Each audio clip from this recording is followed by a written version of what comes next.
So this is the parasternal long axis view which Sandhya is showing you, and here you can see the, you can see where it is written dash hospitals.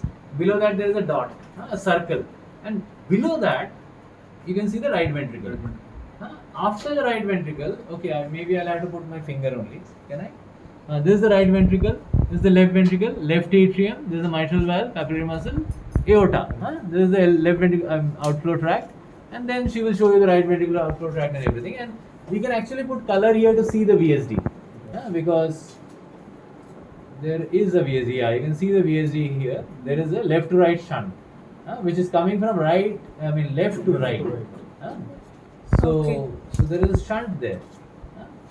So there is a leak in that, in the Gore-Tex repair which has been done. In fact, very difficult to say that she has a artificial ventricular septal depth repaired. By looking at that, one may not have been able to say that. Just because we know already, we are able to say, okay, there was a